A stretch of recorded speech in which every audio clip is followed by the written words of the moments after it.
If you've ever left an interview feeling really confident, and then you get the news that they went with somebody with a little bit different experience or a little bit more experience, or maybe you didn't hear anything in substantial feedback, but that's sort of the vibe that you get, then this one's for you. First and foremost, I need you to know that you're not failing at interviews. But at mid-career, the evaluation, especially in late round interviews, changes. And almost nobody tells you or really talks about what that shift is. I think a lot of times because people really aren't conscious of what they're really truly looking for.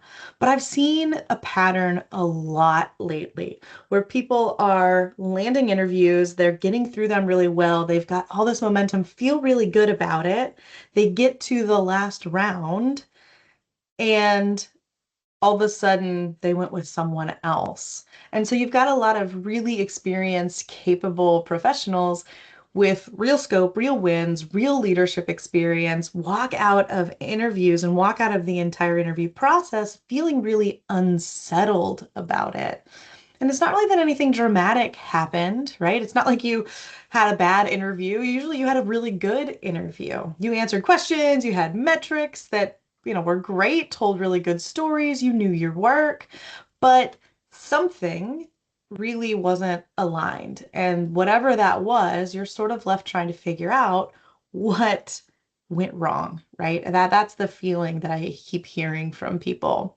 And that unsettled feeling, that disappointed feeling, usually doesn't come down to I didn't prepare enough, or maybe I need stronger stories, or maybe I need to do something completely different. A lot of times it's just about the signal you're giving, and specifically the leadership level signal you're giving, right?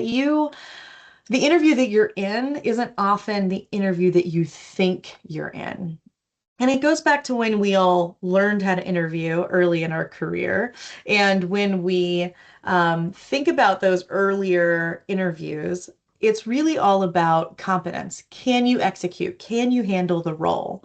But mid-career interviews, especially late round interviews, aren't about confidence. If you're making it to the last round, later rounds in an interview, everyone in the room thinks you can do the job. And you at that point are not proving that you can do the job. Your resume, your early interviews, your recruiter scans all proved already that you are competent. You can definitely do the role. When you're later in your career, when you've got experience under your belt, and when you're sitting in those final round interviews, it's about risk and trust. Can I hand you ownership? Can I trust your judgment when things get messy? Can you take problems off my plate as your more senior leader? And that's a very different bar. And if you prepare like you're still proving competence, you can perform really well. You can feel like the interview went really well and it still doesn't fully land. You're still going to get passed up for somebody else who did that. So, this invisible contract shift that you get in interviews is really where hiring managers aren't hiring just about skill, right? Skill gets you in the door, skill gets you past round one, round two, even just the recruitment scan itself. Hiring managers are looking for judgment. They're listening for how do you decide? What criteria do you use? How do you weigh trade-offs, right? What is that thought process that goes through your head? How do you respond when challenged? And if they can't hear your decision logic, they can't infer it, right? I don't know how you think if you don't tell me how you think. And again, that's a different level of leadership when you can say, this is what I do, this is how I do it and why I do it, right? That shows that I'm someone who's able to step back and really look at the big picture and understand my thought process. If I can do that, I can repeat it and build on that success. And that's a quiet gap, right? When you can prove that you can do something and tell a really great star story about, a time when, but not explain how you think through that and how you got to those decisions, then there's a little bit of a gap there. It's a quiet gap, but it's a gap nonetheless. And it's the difference between who I trust, who I feel is less risky when I'm making that final hiring decision. And so strong interviews end up sounding like leadership conversations at mid-career. They feel like previewing what it would be like to work alongside you, not just reviewing your resume, not just reviewing your experience. And so when I run mock interviews, which I do quite often, I'm not just listening for polished stories. I'm listening for leadership signals. And there are five that consistently change perception of how someone shows up in an interview. And so the first one is clarity of thought. Leaders have structure. They land a point, they don't wander. Structure communicates control. So this is something like how you put together your answer, how your answer to a question is exactly structured. And so it really, I always like to use the inverted pyramid structure where it's bottom line up front, right? What is the point of your answer, right? What does that look like? Then a few supporting points, typically three, and then repeating that final thing at the end, that bottom line, kind of repeating that and sort of bringing it around full circle. So that would be something like if somebody was asking you the standard interview question of, what's your greatest strength? You would want to immediately tackle the point of what it is, right? My greatest strength is leadership.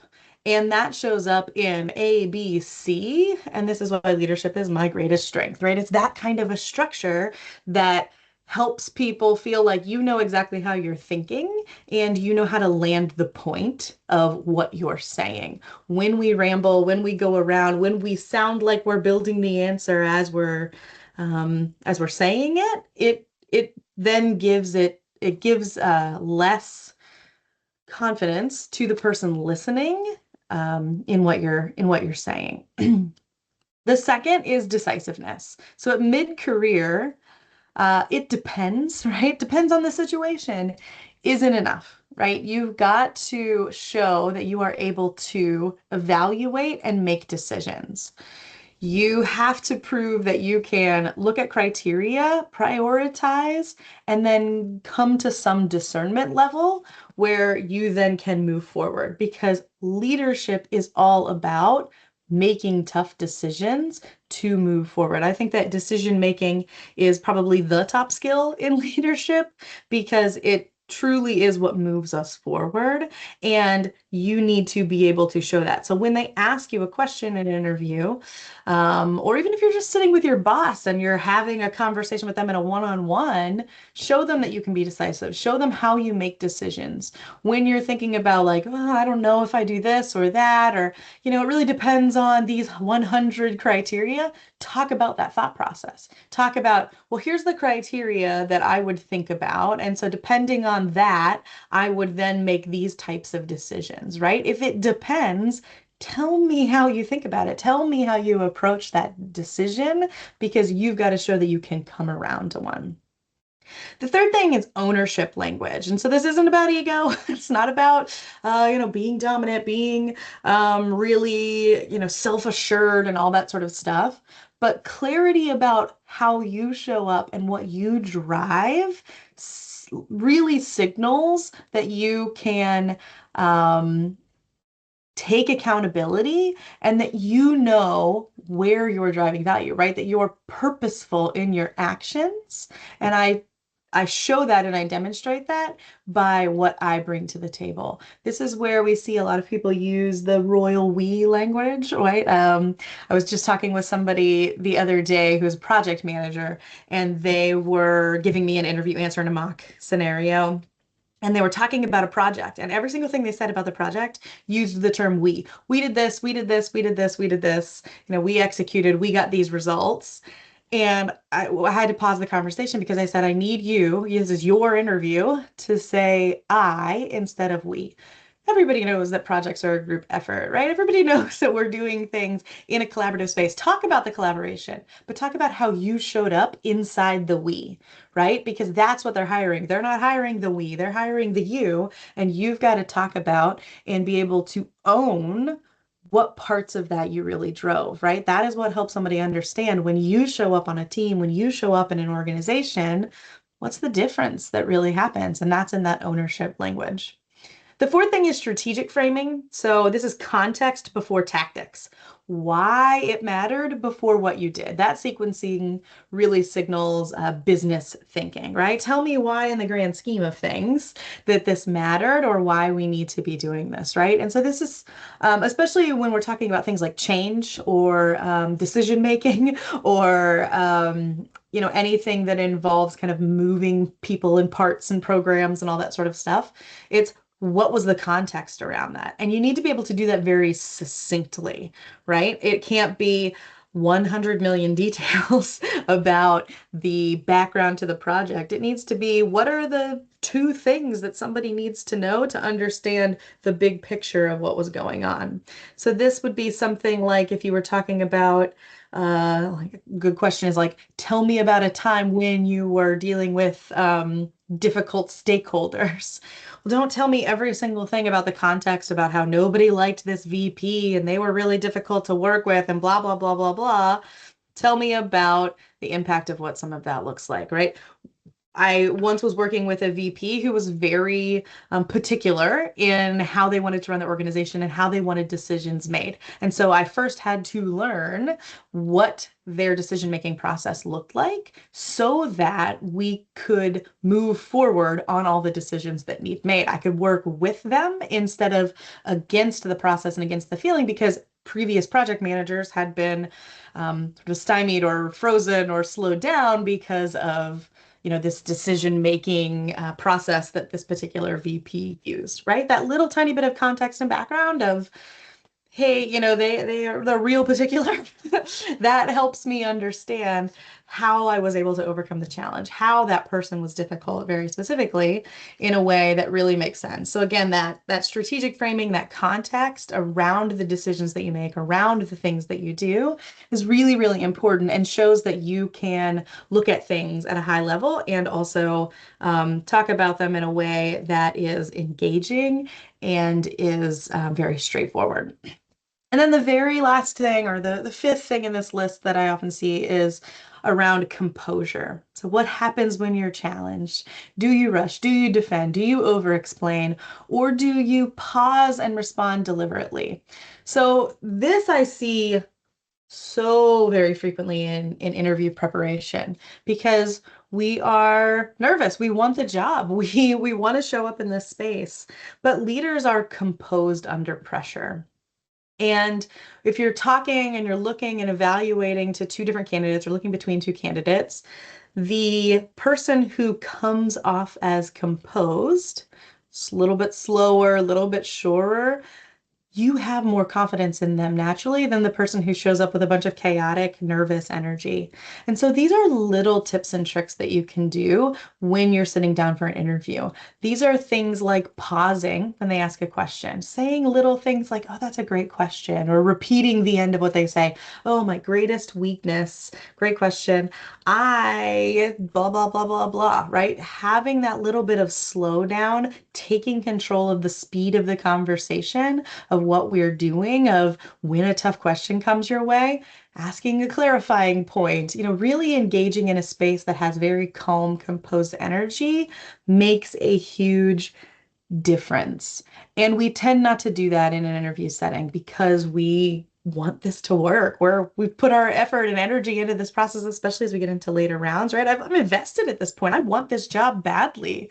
And so I'm going to show up with all this high energy, super excited, space, but that ends up making someone feel less confident in me. And so we've got to slow it down. We've got to take control of the speed, the language that we use, right? Being more deliberate, not going into all the little details, not sounding like we're building the plane as we're flying it, not sounding as if we are making up the story as we go. That composure really makes a huge difference at a subconscious level for the person listening to us. And that's the difference between somebody thinking, oh, I can trust this person because, they really felt in control of the conversation and the situation the whole time we were there. Whereas this other person, while they had high energy and I really liked them, I'm not sure, right? It feels like a little bit of risk that they would be a little bit all over the place when I really needed them to slow down and to meet me in a steady state when we were under pressure. And so these five things aren't personality traits, they're communication patterns. This isn't something that like, you either have it or you don't have it. These are things that you can practice, you can learn, you can grow. They are skills at the end of the day, and they're just patterns, like I said. They're something that you do over and over again that you really work on and can improve at the end of the day.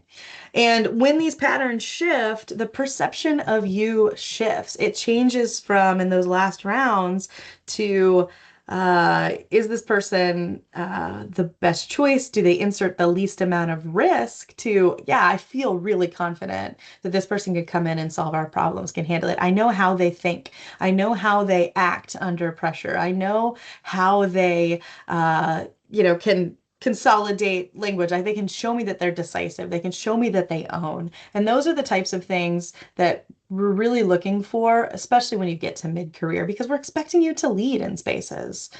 Um, I I recently had sat down with somebody and was doing a mock interview. They were director level. They were really strong, had great results, strong background, which is true of most people that I sit down with. They've got great backgrounds and great skills. And when we did the first mock interview, nothing was wrong necessarily, but their decision making stayed really implicit, right? They talked about what they did, but they did, and they explained the process of how they went through things. They explained the outcomes really well. But what they didn't consistently make visible was judgment. And so when we listened to the answers, when we sat down for the feedback part of the mock interview, we didn't have to go back and, reframe stories and change anything like that. What we did was we made her thinking audible, right? It was the same experience, same story, just a bit of a different signal. And after that, and when we reframed that, I got feedback from her that I felt I couldn't have felt more prepared. I couldn't have felt more self-assured, and they ended up with multiple offers. And it's because when you pull these leadership traits out of what you think is obvious to somebody else and into the very explicit, right? Out of the implicit and into the explicit space, then people know that you know how you're going to show up and lead in a job. And that really is the big difference. It's not magic, it's calibration. And so when this shift clicks, interviews really stop feeling like auditions and they start feeling like conversations.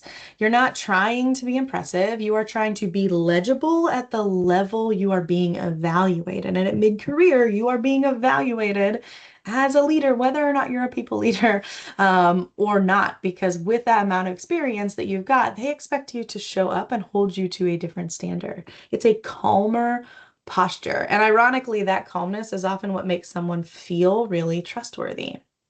So, if you're preparing for interviews or already in them and you want a clear read on how your leadership is actually landing, I've got a 20-minute next move assessment that's really built for that. We can look at that. I did one yesterday with somebody who's had an interview yesterday afternoon, and we looked at a couple of her answers for stories and went through those. It's focused, it's private, and you really leave with next step for you in what to adjust or how to practice or what to move forward with in your preparation for interviews. So if you're noticing that interviews are feeling the preparation doesn't feel as controlled and doesn't feel as confident as you'd like them to, then come have a conversation with me. Happy to take a look at that. And same thing too, if it's maybe you're not in the interview process, but maybe if you've got a conversation coming up with a boss that you want them to really see how you're leading and see what results you're driving and see the value that you're bringing, same kind of a conversation. It's a leadership level conversation. And so if you've got one of those coming up, we can also use the next move assessment for that. The link is in the post here. It's also on my LinkedIn profile if we're connected there, which please connect. I would love to have a conversation. But either way, Clarity really comes first. You don't need to make gigantic changes. You don't have to throw everything you're doing out the window. You just need to evaluate clearly what you're working on or what you're saying, what you're doing, how that's showing up. Mid-career isn't about proving you can do the work. It is about showing how you can lead it. And that's the difference. And when that becomes visible, that's really the difference in how interviews feel and how they land. And that's what we're working towards. So I hope you have a wonderful end to your week. And as always, put down the popcorn and get in the game.